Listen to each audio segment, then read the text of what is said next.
Well, I think we're going into the games next week knowing that we still have a chance of finishing second in the group, which potentially could give us a playoff for the European Championships. We're a tough group. Ukraine, of course, look strong favourites to win the group.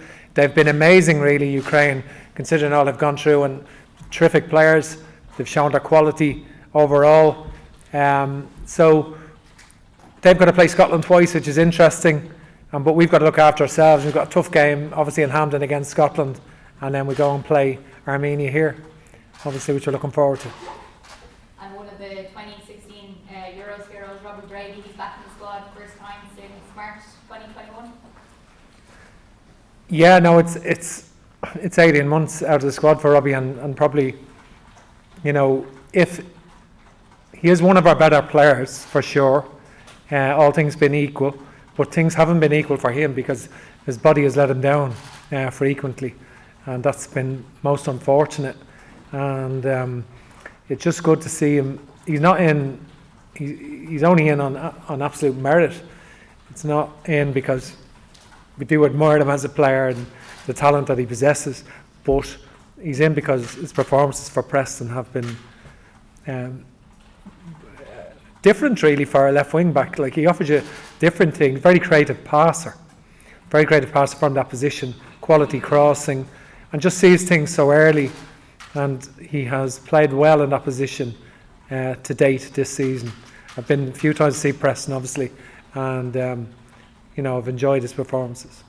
And the last one, can we just ask about Michael Obafemi? He hasn't featured in the last two squads for Swansea City. Have you spoke to him, or do you know what the situation is there? Yeah, I've spoken to Michael, and like everything else, there's two sides or three sides to every story, and certainly Michael wants to play football. He wants to play football, wants to play for Swansea, so obviously he's been omitted from the last couple of squads after the deadline day bids and so forth. It's not ideal. We want our players coming in good form, so it's just one of those things. I'm sure he'll be back playing shortly, and we're delighted to have him in the squad, because I've got to see him. We've watched him a few times this season, and he's played well. He's been at the level that he finished off last season.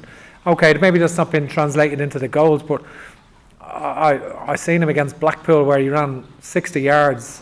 He was right in on goal, right to win the game, and just unselfishly laid it off to Oliver Incham to score to win the game, and then scored a great goal against Millwall. So he has done some good things, and his form has been good overall.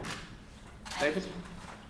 Thanks, David. Just three lads have come back in, after you mentioned there Robbie, but also Andrew and Callum. They've both been through kind of difficult times over the last while with injury. Andrew's getting back playing now. What does it say about their character over the last while and what they've had to come through? Yeah, well, particularly Callum, because again, Callum is talented, left-footed, direct dribbler, but has not been able to get a run of games with his previous club, Bristol City, and his hamstring he got a really bad hamstring injury and reoccurred, and very difficult period for Callum. So he's been through a lot, because he's had a few false dawns where he's come back and looked like he was getting back, and then it went again. And sometimes you get that with explosive players, and so Callum has been through a lot. He's obviously moved to Cardiff and started the season well, and played in 3 different positions. Played on the right wing, played on the left wing, played actually 4 different, as a left back in one, and as a wing back. So he's quite a versatile player, Callum, and I would hope that he'd be potentially someone that's important, a significant player for us in the qualifications for the European Championships between March and November. I would hope that Callum will be involved. And Andrew seems to have really impressed back getting into the team with Norwich after that injury as well. Seems to be fine at the moment. Yeah, Andrew, I think for Andrew it's different, because when you're a young player and you've never been injured, it's new. It's new, it's uncharted territory, and it's a stress fracture as well in your back, or potential stress fracture. So that's creates uncertainty, and so that was a long period out for Andrew.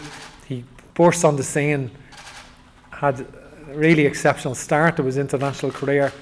he only had 7 league games played when we played him against Portugal, and he didn't disappoint, and we knew what we were getting, and he really excelled in those performances that he played in. But obviously that set him back somewhat, but he's been an ever-present in the Norwich team at the start of the season, and they're going well, and he's performing to a good level.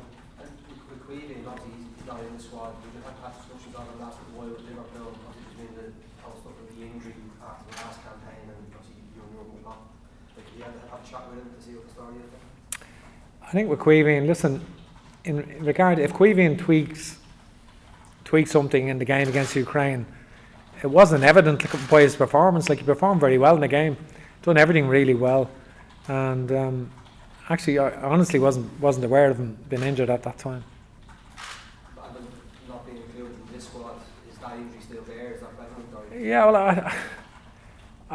obviously he trained with Liverpool, and when he went back in pre-season and got injured, but certainly it was something that we weren't aware of. But the good thing is, anyway, he's making good progress and is back soon, very soon, and should be back for the next camp for sure. And so last one after me, was it you felt the need maybe had a chat with Jurgen Klopp about that, the fact that there was a bit of a back and forth just to clear it up?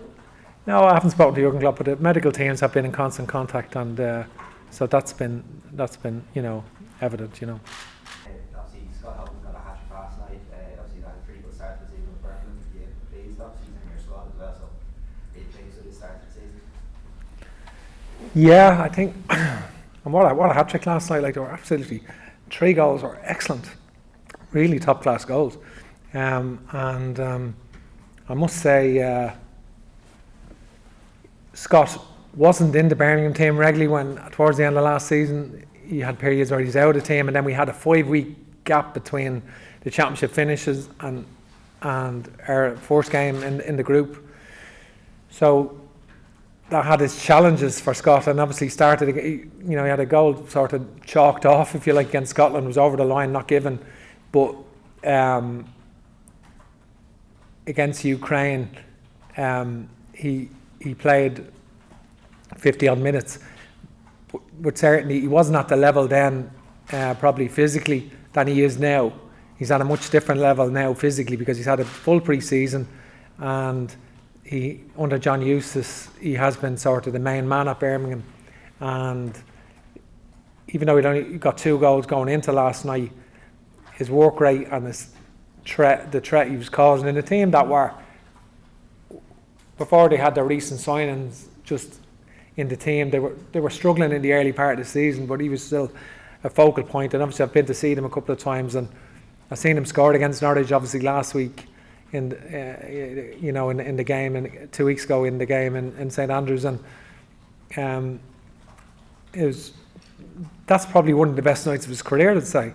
Getting a hat-trick in a derby like that, in the Midlands derby, and I'm sure I spoke to him actually yesterday, which I wouldn't normally do on a match day, but spoke to him yesterday just to let him know that he was in the squad, and he